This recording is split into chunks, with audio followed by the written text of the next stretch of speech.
Амансыздар ма балалар, қалдарың қалай? Балалар, мынандай бір есеп қарастырайық. Дене потенциал шұңқырдан шығып кету үшін оған жер бетіне жуық жерде қандай минимал жылдамдық беру керек?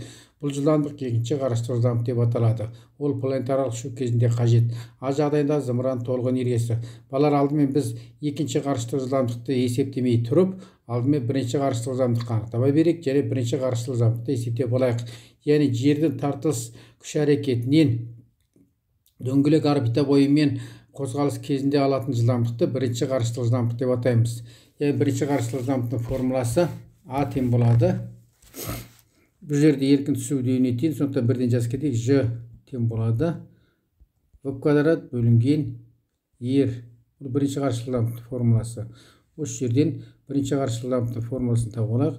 Туғрасында Ж көбейтілген Р. Енді біз еркін түсу деудің формуласын шығаруымыз керек. Ол үшін бүкіл әлем тартылыс заңын жазайық. F тең болады Ж жердің массасы немесе басқа планеталардың массасы М біздің қарастырып отырған жағдайда жердің массасы R квадрат. Бұл үшінші формула. Яғни осы ауырлық күшінің формуласын жазайық. Мж төртінші теңдеу. Тектің сол жағы тең, оң жағы да тең. Осыдан Мж тең болады Ж Р квадрат.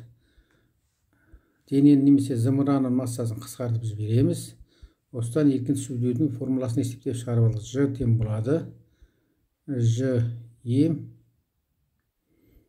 Р квадрат. Біздің алтыншы теңдеу. Сонымен 6-ны 2-ге қоямыз. Жазып қояйық балар. 6-ны 2-ге қоямыз. В1 тең болады. Туғрасында Ж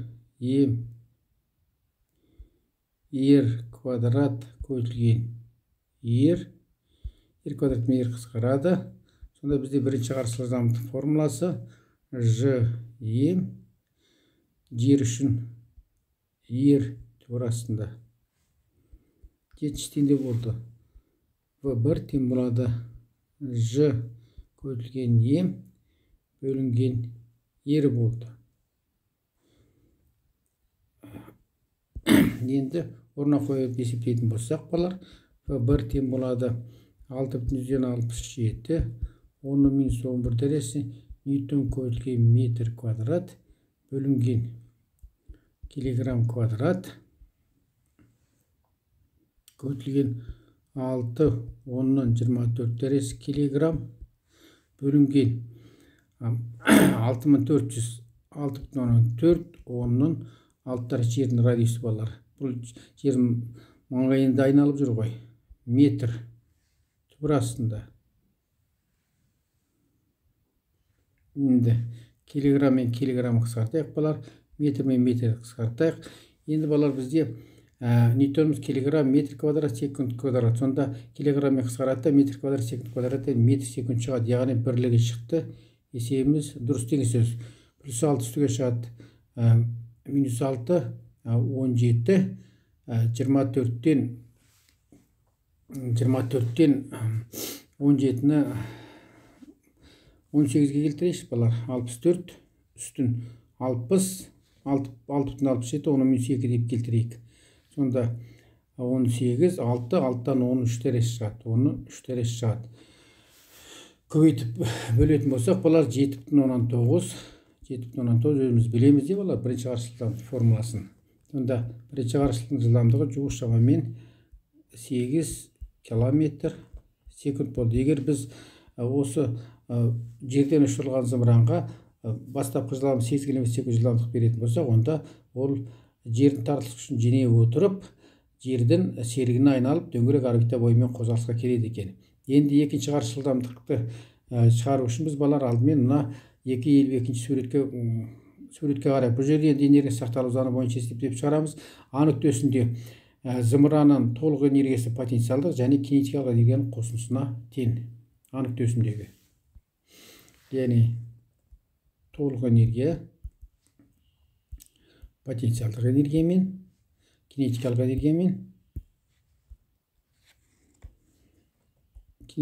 энергия мен потенциалдық энергияның қосындысына тең. Бұл анық төс үшін балар.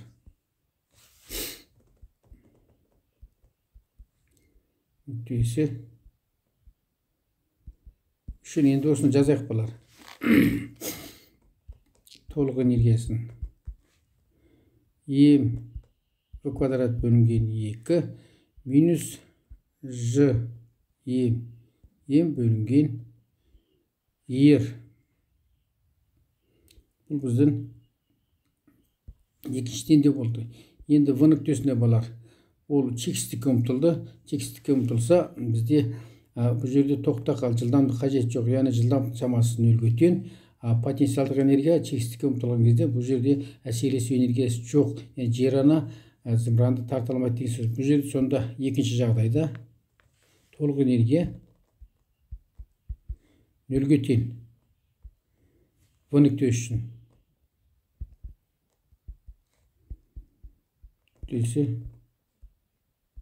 үшін.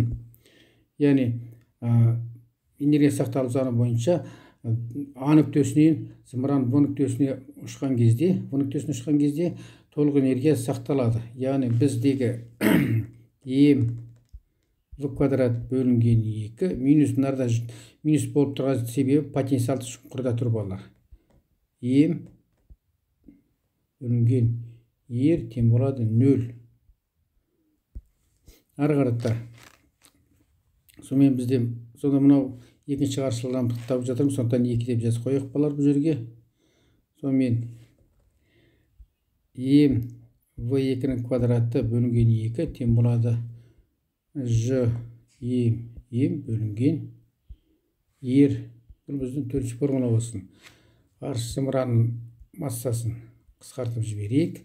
Енді қалғанын жазайық. Сонда В2-нің квадраты тең болады 2 Ж М бөлінген Ер. Содан екінші қарсы жылдамдықтың формуласы 2 Ж М бөлінген Ер болды. Бізде балар Ж М Ер, ол бірінші қарсы жылдамдық. Сонда бізде екінші қарсы жылдамдықтың формуласы тіпті өте оңай болып кетті. 2 В Ер болып кетті. 7 енді орнына қойып есептейік балар. В2 тең болады 2 көбейтілген 7,9 10-ның 6 метр секунд. Турасында 2, мынарда В шығып кетті ой балар. Бұл жерде біз қазір есеп шықпай қалады. Турасында 2 ғана өтеміз. Бұл жерде турасында 2 көбейтілген В1. Турасында 2 тең болады. Енді турасында 2-міз 1,41-ді 7,9-ға көбейтейік.